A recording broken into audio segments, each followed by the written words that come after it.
Dios les bendiga enormemente en esta noche, en la meditación de su santa palabra. Deseando, hermanos, que esta prédica, esta meditación, el consejo de Dios, sea de bendición para su vida y que no solamente se quede en sus mentes, sino que también baje a sus corazones para que haga los cambios pertinentes en nuestra alma.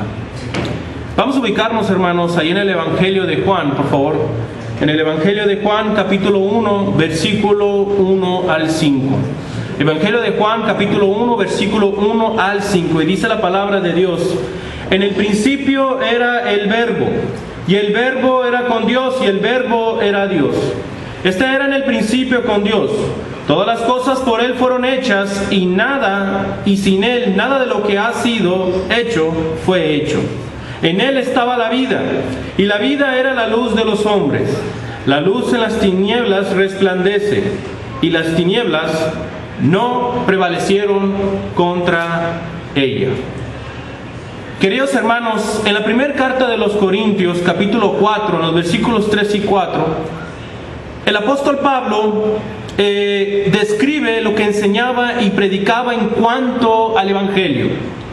Que Cristo murió por nuestros pecados, que Cristo fue sepultado y que Cristo resucitó al tercer día. Todo esto conforme a las Escrituras. Por otro lado, hermanos, usted sabe muy bien que la palabra evangelio significa buenas noticias, significa un anuncio alegre, significa un mensaje feliz. Pero ¿sabía usted, mi hermano, que esta palabra de evangelio no es una palabra cristiana? Que tiene su origen en los escritos de los filósofos griegos, del griego ilustrado. El evangelista Marcos es bien interesante, hermanos, porque escribe a los romanos en Marcos capítulo 1, versículo 1, principio del evangelio de Jesucristo, Hijo de Dios. Así de práctico, así de sencillo, Marcos escribió esto. ¿Para qué? Para llamar la atención de los romanos. ¿Por qué? Porque los romanos utilizaban la palabra evangelio para relacionarla con el culto al emperador romano. Cuando el emperador, hermanos, regresaba de una victoria militar, esto es, haber estado extendiendo su imperio, se enviaban las buenas noticias por todas partes. Es decir, llevaban el evangelio del César. El César ya había conquistado los territorios bárbaros, llevando la civilización a aquellos territorios. Pero utilizaba la coerción, utilizaba campañas militares sangrientas, matando, utilizando el miedo y el terror contra aquellas personas. El evangelio del César se expandía, se proclamaba las buenas noticias del emperador.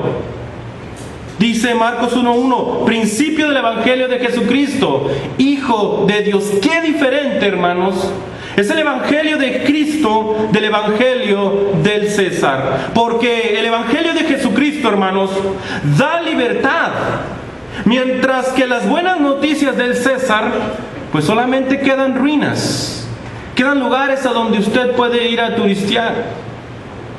Porque el evangelio de Jesucristo, hermanos, salva el alma, mientras y en cambio los emperadores romanos imponían su autoridad por medio de campañas militares sangrientas. El evangelio de Jesucristo, hermanos, gana todos los corazones, gana nuestros corazones por amor. En cambio, el César ganaba estas batallas por la fuerza y utilizando el miedo. ¿Qué podemos decir de todo esto, hermanos? Que Jesucristo es el centro del evangelio. Sin Jesucristo, hermanos, no hay libertad. Sin Jesucristo no hay salvación. Sin Jesucristo no hay evangelio. Y cuando quitamos al Maestro del centro de nuestra vida, lo hemos perdido todo. Jesucristo debe de ocupar el primer lugar en nuestra vida, En la familia, en el trabajo, en nuestras relaciones personales, en la escuela, en la iglesia, con los hermanos, en el mensaje, en nuestras predicaciones. Él debe de estar en medio de nuestra vida. Los evangelios, hermanos, usted sabe muy bien, tratan acerca de la obra y la vida del Señor. Y sí, hermanos, nosotros entendemos que ese conocimiento es tan básico, es tan sencillo para cada uno de los cristianos que ya llevamos tiempo en el Evangelio. Pero a veces se nos olvida lo básico. A veces se nos olvida, hermanos, porque el ser humano, si entendiera estas verdades tan básicas, tan elementales, tan rudimentarias, la vida del cristiano sería diferente. La vida del cristiano estaría llena de un temor reverente hacia el Creador. Por eso debemos regresar a lo básico. ¿Para qué? Para descubrir quién es Jesús. Por eso les invito en esta noche, hermanos, que platiquemos acerca de un tema muy interesante, que ustedes muchos lo han escuchado. Hablemos de Jesús. Ese va a ser el tema de esta noche. Hablemos de Jesús. Una pregunta lógica. Nuevamente reitero, una pregunta tan básica. ¿Quién es Jesús? En primer lugar, podemos decir que Jesús es el eterno Dios. Fíjense muy bien cómo dice ahí en el Evangelio de Juan, capítulo 1, pero solamente los versículos 1 y 2.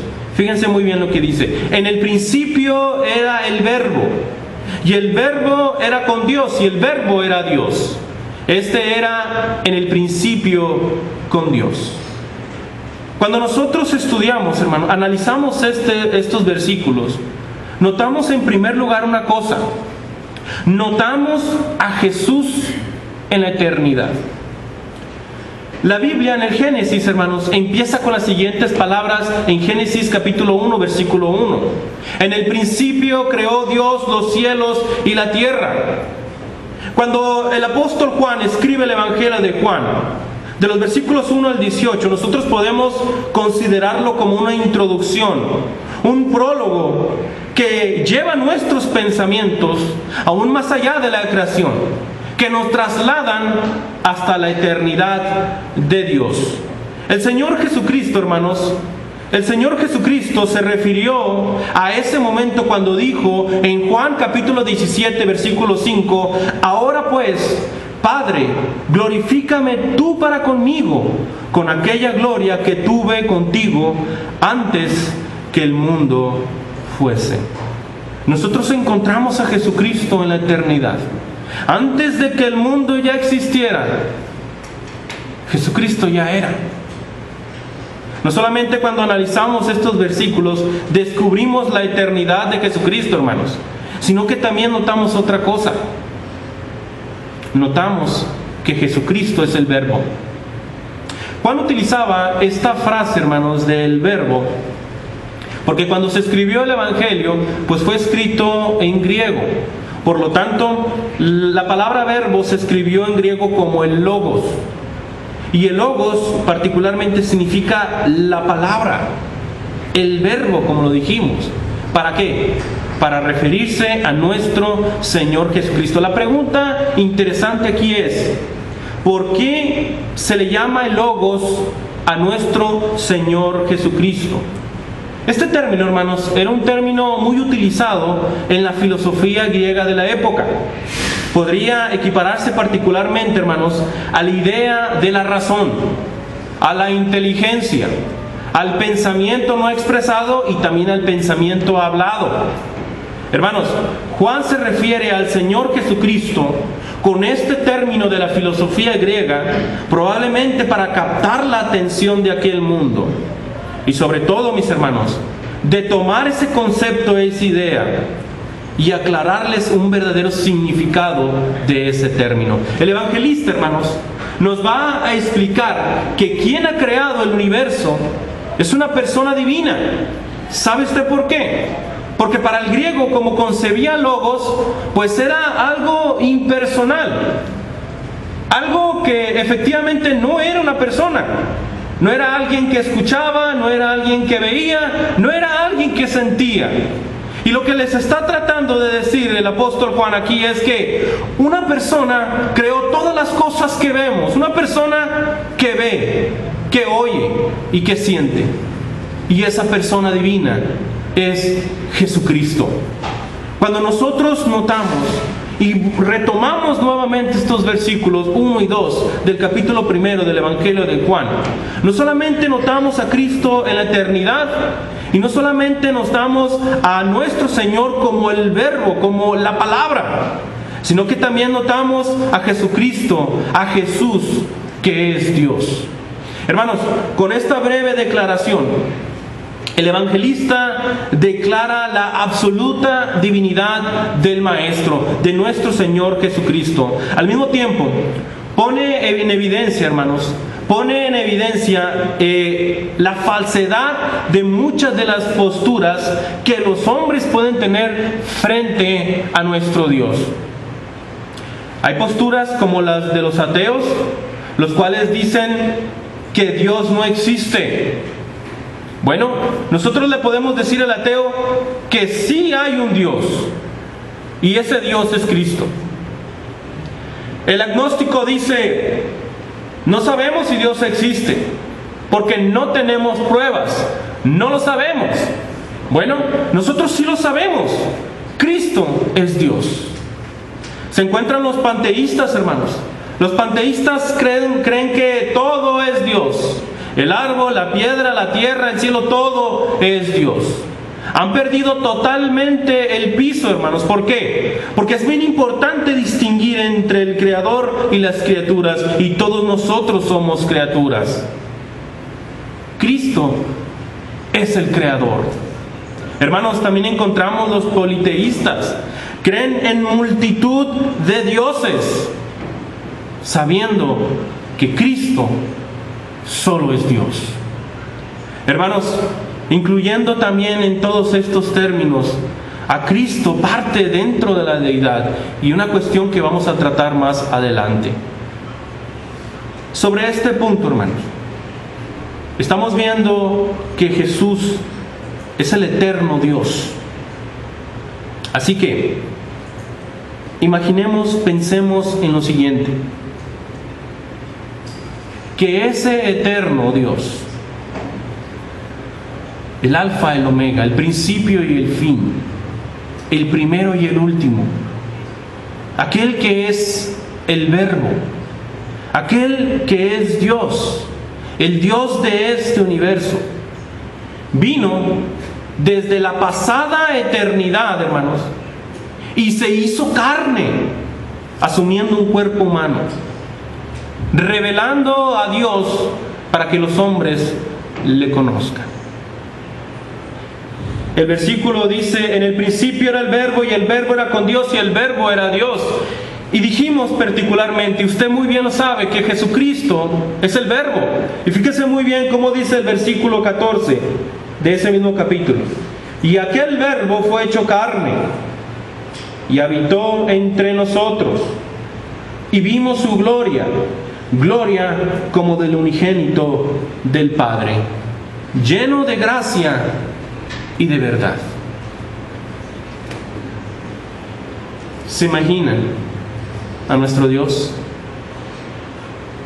Ese que es el Verbo, ese que es eterno, ese que es que nuestro Creador es, vino desde aquel lugar eterno para estar aquí con nosotros, para caminar, para sentir, para ver lo que nosotros también sentimos. Y no solamente, hermanos, vino solo, sino que se trajo toda su plenitud, es decir, toda la deidad consigo misma. Cuando se bautiza, mi hermano, se bautiza en el nombre del Padre, del Hijo y del Espíritu Santo, porque el que se bautiza y acepta a Jesucristo entra en posesión de la deidad.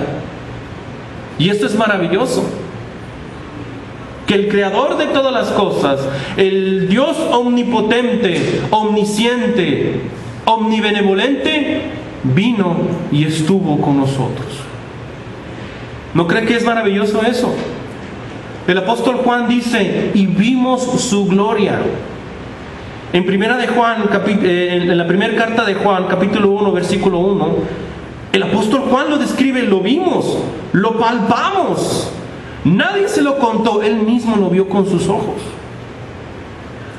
Eso, hermanos, eso es maravilloso. En el plan de redención de nuestro Padre Celestial estaba precisamente el salvar la humanidad. Pero la humanidad solamente le iba a aceptar si realmente quiere una relación con Él. En esa redención solamente hay un medio, y es Jesucristo. Solamente había un ser capacitado en todo el universo para que nos mostrara ese amor y esa redención que el Padre Celestial tiene para cada uno de nosotros. Fíjense muy bien cómo dice ahí en Hebreos capítulo 10. Hebreos capítulo 10, versículo 4 en adelante. Y dice, Hebreos capítulo 10, versículo 4 en adelante: porque la sangre de los toros y de los machos cabríos no puede quitar los pecados, por lo cual, entrando en el mundo, dice: sacrificio y ofrenda no quisiste, mas me preparaste cuerpo. Holocaustos y expiaciones por el pecado no te agradaron. Entonces dije: he aquí, oh Dios, para hacer tu voluntad.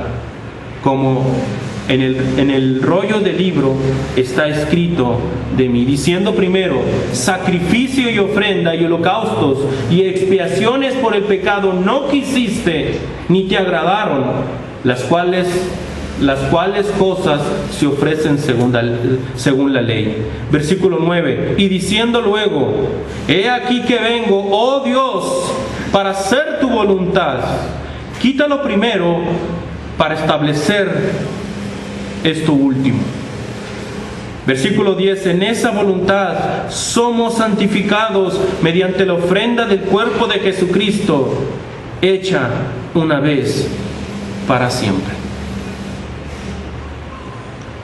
Jesús, el eterno Dios, entregó su vida, entregó su sangre para cada uno de nosotros.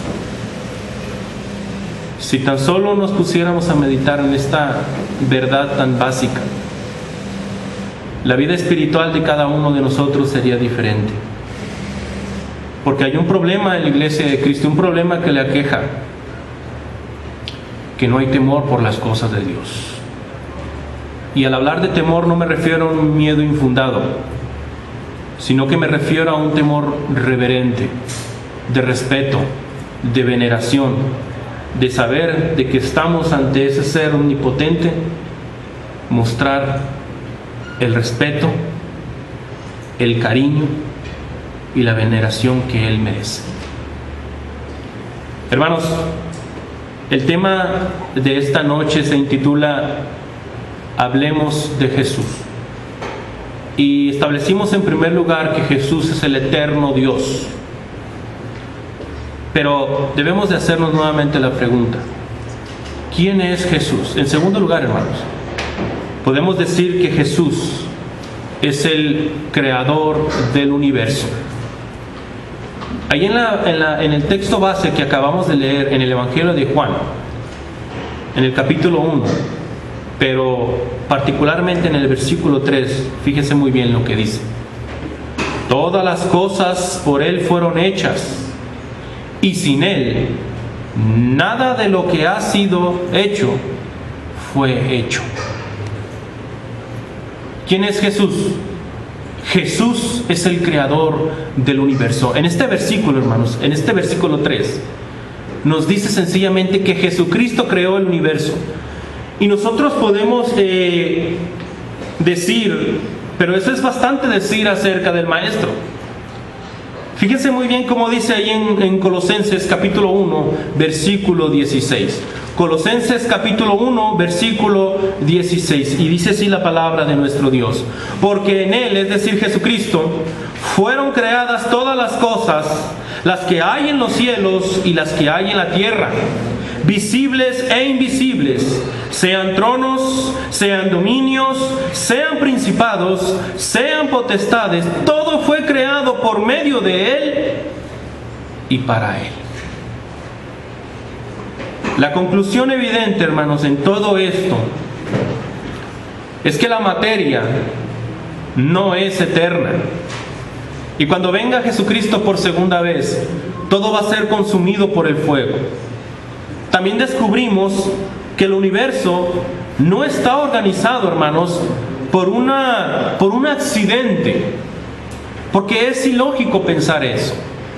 Podemos imaginar, podemos creer que un libro con toda su blancura y con toda su belleza en letras puede haberse creado por la explosión de una imprenta. Definitivamente que no. Cuando los estudiosos analizan el universo, se dan cuenta que una mente superior, una inteligencia superior creó todas esas cosas. Pero vuelven precisamente al helenismo, diciendo que sí, hay una inteligencia, pero que es impersonal. Hay una persona divina que creó todas estas cosas, y esa persona divina se llama Jesús. Hermanos, cuando hacen tantas preguntas el humanista, el hombre al que le embarga toda esa clase de dudas acerca del poder de nuestro Dios, acerca de la creación de nuestro Señor. Yo recuerdo muy bien ahí como dice, le pregunta Jehová a Job, allí en el libro de Job, capítulo 38, versículo 4, ¿dónde estabas tú cuando yo fundaba la tierra? Házmelo saber si tienes inteligencia. Para nosotros como cristianos va a ser bien difícil que nos digan, tu Dios no existe. Nosotros le podríamos decir, citando al Salmo 19, versículo 1, los cielos cuentan la gloria de Dios y el firmamento anuncia la obra de sus manos. Pero no solamente eso, hermanos, sino que si nos tratan de decir que, Horacio, tu Dios no existe, pues va a ser bien difícil tratar de demostrármelo. ¿Sabe por qué, mi hermano? Porque hace algunos minutos yo acabo de hablar con él en una oración. Por eso es bien difícil que a nosotros nos demuestren de que Dios no existe y de que es claro en nuestro corazón que Dios es. Hermanos, esto es tan maravilloso de nuestro Dios, de nuestro Señor Jesucristo. ¿Por qué? Porque en toda esta creación, en todas las cosas hechas, no solamente fueron hechas por alguna clase de egoísmo, no. Fue para extender ese amor hacia nosotros y compartirlo. Ese amor que solamente es de Dios. Ese amor que es tan especial. En Romanos capítulo 8, versículo 38 y 39, escribe el apóstol Pablo, por lo cual estoy seguro de que ni la muerte ni la vida, ni ángeles ni principados, ni potestades, ni lo presente ni lo porvenir, ni lo alto ni lo profundo, ni ninguna otra cosa creada nos podrá separar del amor de Dios, que es en Cristo Jesús, Señor nuestro. Qué hermosas son estas palabras de vida eterna, hermanos. Y hay un punto de quiebre en nuestra vida. Hay un punto en nuestra existencia que debemos preguntarnos. ¿Quiero vivir la vida aquí en la tierra o quiero una vida eterna? Si nosotros en nuestra humanidad decidimos vivir la vida aquí y sacar a Dios de nuestra vida, yo le aconsejo que aproveche su vida al máximo. ¿Por qué? Porque esta vida como tal se conoce. Todas las cosas que están aquí van a desaparecer. Elija bien, hermano. Elija el bien. Elija a Cristo. Él sí es eterno. Dice Jesucristo ahí cuando dice, yo soy la vid verdadera. Ustedes son los pámpanos. Ustedes son las ramitas. Sin mí, nada podréis hacer. Hablar de Jesús sería hablar de muchos elementos que nos relata la misma Biblia. Pero nuevamente, hermanos, haciéndonos la pregunta, ¿quién es Jesús? Descubrimos otra cosa. En tercer lugar, hermanos, descubrimos que Jesús es la vida. Dice el versículo 4 del capítulo 1, del texto base allí en Juan capítulo 1, y en lo particularmente ahorita en el versículo 4, dice: en Él estaba la vida, y la vida era la luz de los hombres. Jesucristo dice en Juan capítulo 11 versículo 24: yo soy la resurrección y la vida. El que cree en mí, aunque esté muerto, vivirá. La palabra vida, hermanos, esa palabra aparece en el Evangelio de Juan 36 veces. Y si le agregamos el otro término, eterna, vida eterna, la podremos hallar 11 veces. Esto no se refiere, hermanos, a la vida física, porque vida y luz pertenecen a un mismo ámbito, a una misma esfera espiritual. Fíjense muy bien, hermanos. La vida en relación con Dios se refiere a la esencia completa de Dios. ¿Qué quiere decir esto? Que Jesús es la vida. Es un atributo que Él tiene. Él es la vida. Por eso yo le comento, no se enfoque en la vida terrenal, sino enfóquese en Cristo, que Él es la vida, y no cualquier tipo de vida, sino la vida eterna. Eso es lo que le está ofreciendo. Eso es en cuanto en la relación con Dios. Pero en cuanto al hombre, la vida se refiere a la completa relación que tiene este mismo hombre con Dios, es decir, la calidad de la comunión que tenemos con nuestro Creador. La cuestión aquí es, ¿cómo está su relación con Dios? Si está terriblemente mal, pues usted no está en vida. Si usted está alejado de la sana doctrina, si usted está alejado sin siquiera querer saber, en una total ignorancia, usted puede estar en muerte espiritual. Por eso podemos decir, hermanos, que Jesucristo es el medio de toda vida física y espiritual.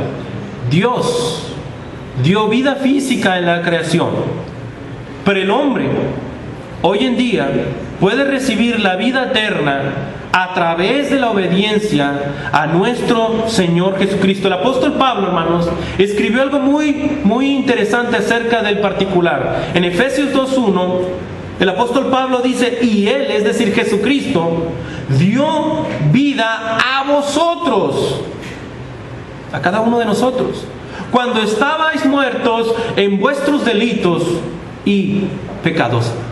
Seamos un poquito más claros al respecto, mis hermanos. Cuando Adán y Eva vivieron en Edén, Jehová claramente les advirtió ahí en Génesis: de todo árbol del huerto podrás comer, mas del árbol de la ciencia del bien y del mal no comerás, porque el día de que él comieres, ciertamente morirás.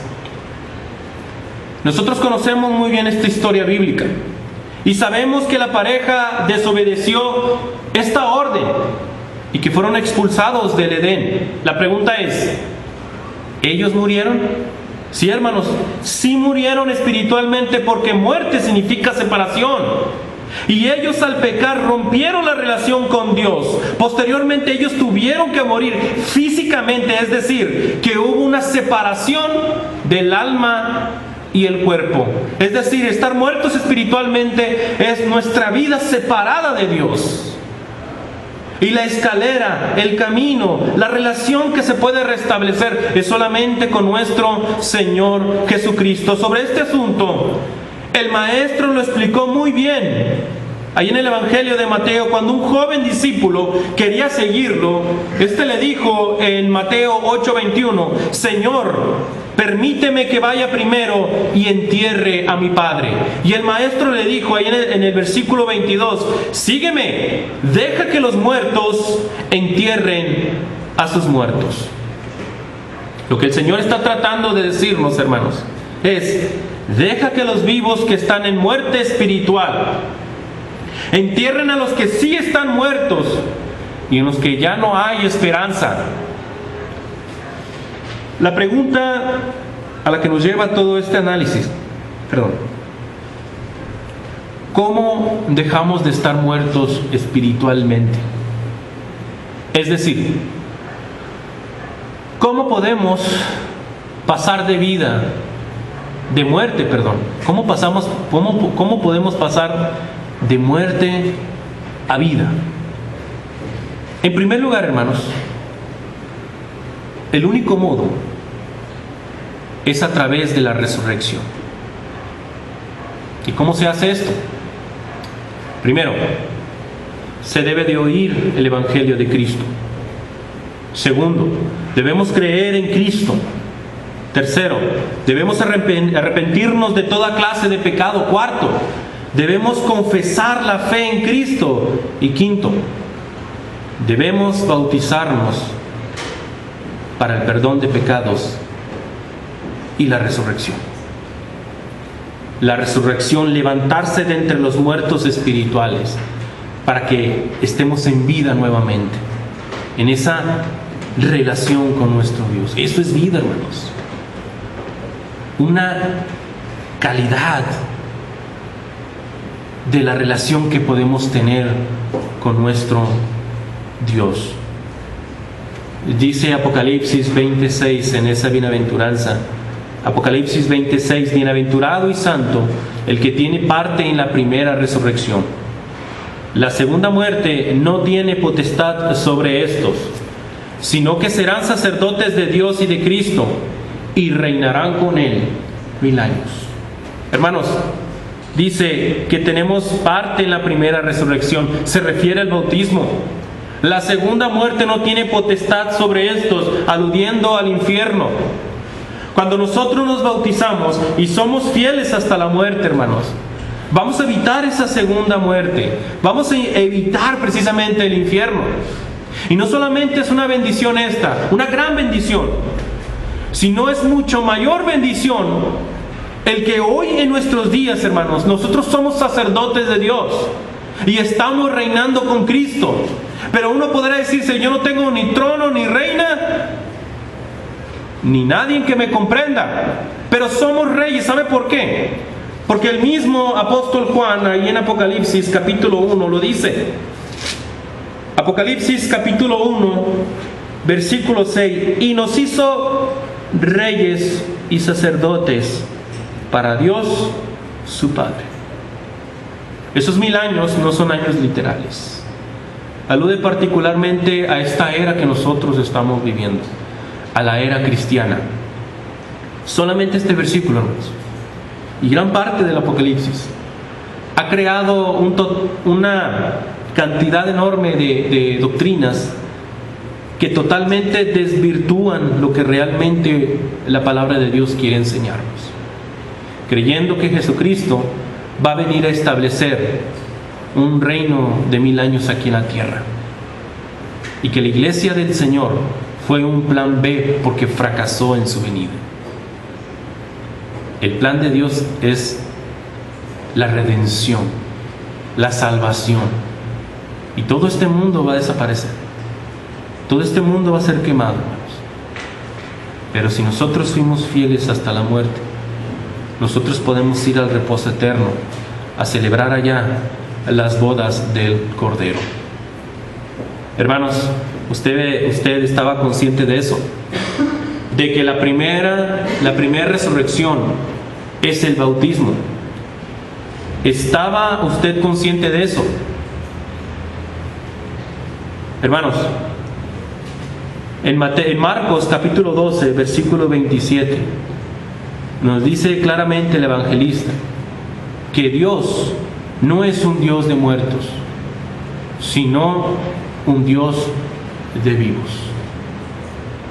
Eso es bien interesante, hermanos. Y el consejo de Dios en esta noche, hermanos, es particularmente que usted elija bien. Elija la vida. Y la vida solamente la podemos encontrar en nuestro Señor Jesucristo. Él es la fuente. Hay mucha gente que busca la fuente de la eterna juventud. Bueno, la fuente de la eterna juventud solamente la puede proporcionar nuestro Señor Jesucristo a través de esa sangre derramada en la cruz. Hermanos, ¿quién es Jesús? En cuarto lugar, hermanos, podemos decir que Jesús es la luz de los hombres. Sí, hermanos, Jesús es la luz de los hombres. Ahí lo dice en el capítulo 1 del texto base. Juan capítulo 1, versículos 4 y 5. Dice, en Él estaba la vida, y la vida era la luz de los hombres.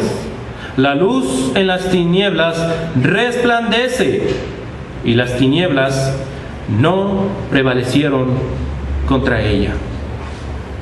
En Juan capítulo 8, versículo 12, el Maestro les dice, yo soy la luz del mundo.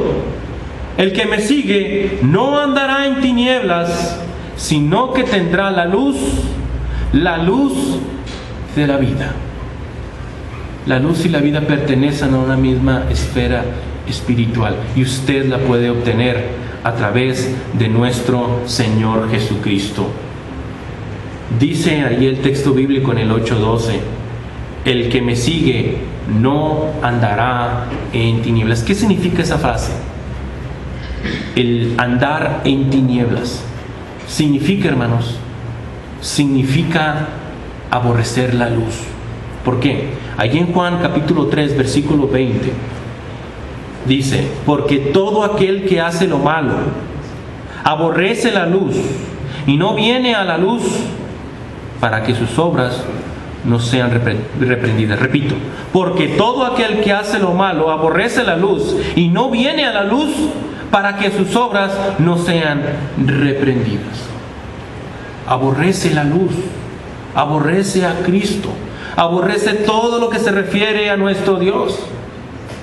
Andar en tinieblas significa buscar siempre la destrucción, porque es la característica de las personas que andan en tinieblas, que viven en ignorancia, que viven sin Dios, destruyendo familias, destruyendo parejas, destruyendo a la niñez y a la juventud, destruyendo a la gente. Es una persona que anda en tinieblas. Y no solamente es aborrecer la luz, buscar siempre la destrucción, sino una persona que anda en tinieblas es una persona, hermanos, que está condenada. Hermanos, ahí dice en Juan 3:19, y esta es la condenación, que la luz, Cristo, vino al mundo, y los hombres amaron más las tinieblas que la luz, porque sus obras eran malas. Sí, hermanos, hay mucha gente que prefiere las tinieblas. Hay muchos cristianos que dicen, la vida cristiana es difícil. Sí, hermanos, sí va a ser difícil cuando nosotros queremos tener una vida mundana, terrenal, y por otro lado queremos tener la vida espiritual abrazada. Y eso no puede ser así, hermanos. Por eso se dificulta la vida espiritual. Usted debe decidir un bando. Yo le aconsejo que elija el bien, que elija a Cristo. Porque en el momento que estamos así, abrazados de las dos cosas, indirectamente usted está eligiendo a Satanás. Andar en tinieblas, hermanos, significa estar muerto, muerto en vida. Las tinieblas, hermanos, se producen por la ignorancia que tenemos de la palabra de Dios. Las tinieblas son aquellas personas, o el vivir en tinieblas, en el reino de las tinieblas, son todas aquellas personas que se rehúsan seguir a Jesucristo, que no lo han aceptado en su vida. Significa Andar en tinieblas significa no tener un corazón contrito cuando el Evangelio está llamando. Porque el amor, hermanos, el amor y la verdad es la luz. Y la luz es Cristo. Y Cristo viene de la deidad. Hay una historia, antes de concluir, hermanos. Me gustaría relatarles una historia. Y esta empieza de la siguiente manera. Un profesor universitario retó a sus alumnos con esta pregunta: ¿Dios creó todo lo que existe? Un estudiante contestó valientemente: sí, lo hizo. Y el maestro le vuelve a preguntar: ¿Dios creó todo? Y el joven responde: sí, Señor. El profesor contestó: si Dios creó todo, entonces Dios hizo el mal. Pues el mal existe, y bajo el precepto de que nuestras obras son un reflejo de nosotros mismos, entonces Dios es malo. El estudiante se quedó callado ante tal respuesta, y el profesor, feliz, vanaglorioso, se jactaba de haber probado una vez más que la fe cristiana era tan solo un mito. Otro estudiante levantó una mano y dijo: ¿puedo hacer una pregunta, profesor? Y el profesor le dijo: por supuesto. El joven se puso de pie y le preguntó: profesor, ¿existe el frío? ¿Qué pregunta es esa? Por supuesto que existe. ¿Acaso usted no ha tenido frío? Respondió el profesor. Y el muchacho le dice: de hecho, señor, el frío no existe. Según las leyes de la física, lo que consideramos frío en realidad es ausencia de calor. Todo cuerpo u objeto es susceptible de estudio cuando tiene o transmite energía. El calor es lo que hace que dicho cuerpo tenga o transmita energía. El cero absoluto es la ausencia total y absoluta de calor. Todos los cuerpos se vuelven inertes, incapaces de reaccionar, pero el frío no existe. Hemos creado ese término para describir cómo nos sentimos si no tenemos calor. Y continúa el estudiante preguntándole al maestro: ¿existe la oscuridad? El profesor respondió: por supuesto. Y el estudiante nuevamente le responde: se equivoca, señor. La oscuridad tampoco existe. La oscuridad es en realidad la ausencia de luz. La luz se puede estudiar, la oscuridad no. Incluso existe el prisma de Nichols para descomponer la luz blanca en los varios colores en que está compuesta, con sus diferentes longitudes de onda. Con la oscuridad no se puede. Un simple rayo de luz rasga las tinieblas e ilumina la superficie donde termina el haz de luz. ¿Cómo puedes saber cuán oscuro está un espacio determinado? Con base en la cantidad de luz presente en ese espacio, ¿no es así? Oscuridad es un término que el hombre ha desarrollado para describir lo que sucede cuando no hay luz presente. Finalmente, el joven preguntó al profesor: Señor, ¿existe el mal? El profesor respondió: por supuesto que existe. Como lo mencioné al principio, vemos violaciones, crímenes y violencia en todo el mundo. Esas cosas son del mal. A lo que el estudiante le respondió: el mal no existe, señor. O al menos, repito, al menos no existe por sí mismo. El mal es simplemente la ausencia de Dios. Es, al igual que los casos anteriores, un término que el hombre ha creado para describir esa ausencia de Dios. Dios no creó el mal. No es como la fe o el amor que existen, como existen el calor y la luz. El mal es el resultado de que la humanidad no tenga a Dios. Fíjense muy bien, hermanos. El mal es el resultado de que la humanidad no tenga a Dios presente en sus corazones. Es como resulta el frío cuando no hay calor, o la oscuridad cuando no hay luz. Este debate se dio entre un profesor de una universidad y un joven llamado Albert Einstein. Hermanos, la luz es una clara referencia a la manifestación de Dios en nuestras vidas. Dice el maestro: por sus frutos los conoceréis. Y eso es bien interesante, hermanos. ¿Por qué? Porque nosotros debemos reflejar esa luz. Y como lo dice la anécdota, nosotros no lo vamos a reflejar, hermanos. Nosotros nunca la vamos a reflejar si estamos alejados de Dios. Busque esa luz que es Cristo. Refleje esa luz en su vida, hermanos. Cuando Jesucristo, hermanos, está en nuestra vida, nosotros podemos encontrar muchas cosas fascinantes. Por ejemplo,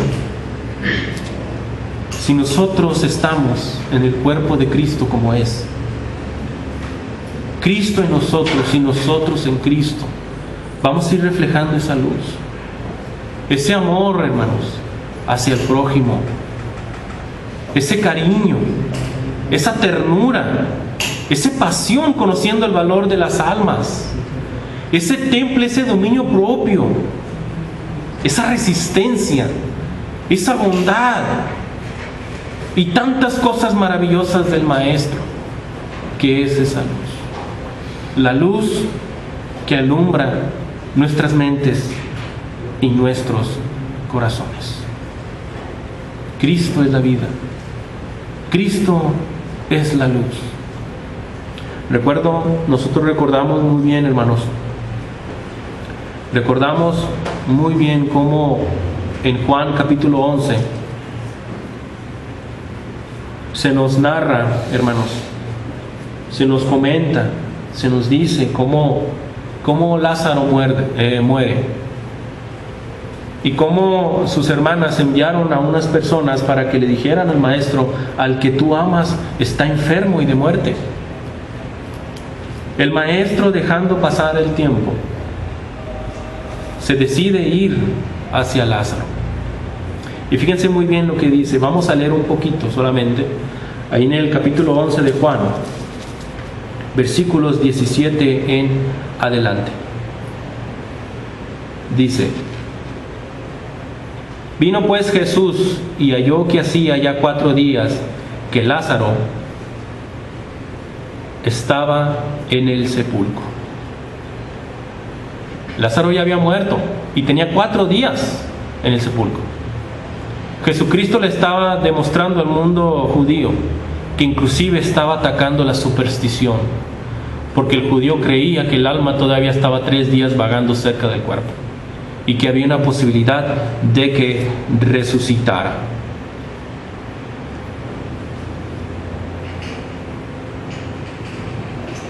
Cuando Marta, en el versículo 4, oyó que Jesús venía, salió a encontrarle, pero María se quedó en casa. Marta se le lanzó a los pies, hermanos, y le dijo: si hubieras estado aquí, mi hermano no hubiera muerto. Jesús le dijo: tu hermano resucitará. ¿Por qué? Porque Jesús es la resurrección y la vida. Y el Maestro dice: el que cree en mí, y aunque esté muerto, vivirá. Y todo aquel que vive y cree en mí, no morirá eternamente. ¿Crees esto?, le dijo a Marta. Y le dice: sí, Señor, yo he creído que tú eres el Cristo, el Hijo de Dios que ha venido al mundo. Luego van y le avisan a María. Y esta desconsolada, hermanos, va al encuentro del Maestro y se le lanza a sus pies llorando. El maestro se estremeció de espíritu al verla llorando. Y le pregunta en el versículo 34, ¿dónde lo pusiste? Y María le dice, Señor, ven y ve. Y ahí encontramos la frase célebre, el versículo más corto de la Biblia. Y Jesús lloró. En otra ocasión, el maestro también lloraría, hermanos, en Lucas 19. Pero esa ocasión sería cuando iba entrando a Jerusalén, entrando en ese asnillo, donde estaban aclamándolo, Hosana, Hosana, al Rey de Israel, al Hijo de David. Y cuando el maestro iba entrando a Jerusalén, lloró, se estremeció de espíritu. ¿Sabe usted por qué? Porque al Señor le duele lo que sus hermanos padecen. Le duele que nosotros estemos padeciendo aquí. Pero ¿sabe qué también le hace llorar? Que nosotros no aprovechemos lo que Él nos está ofreciendo. Jesucristo lloró por Jerusalén, porque Jerusalén, la gran mayoría de los habitantes lo habían rechazado. Estaban rechazando la salvación, estaban rechazando la redención que Él les estaba entregando. Por eso Jesús lloró, como lo relata el médico Lucas. Nosotros aceptamos lo que el Maestro nos ofrece. No pisoteemos, hermanos, la sangre de nuestro Señor Jesucristo. Hermanos, hemos visto el tema, hablemos de Jesús. Y dijimos que Jesús es el eterno Dios. También dijimos que Jesús es el creador del universo. También dijimos, hermanos, que Jesús es la vida. En cuarto lugar, dijimos que Jesús es la luz de los hombres. Cuando analizamos todo esto, hermanos, descubrimos y nos unimos a la frase que una vez escribió Judas en su carta, ahí en el versículo 24.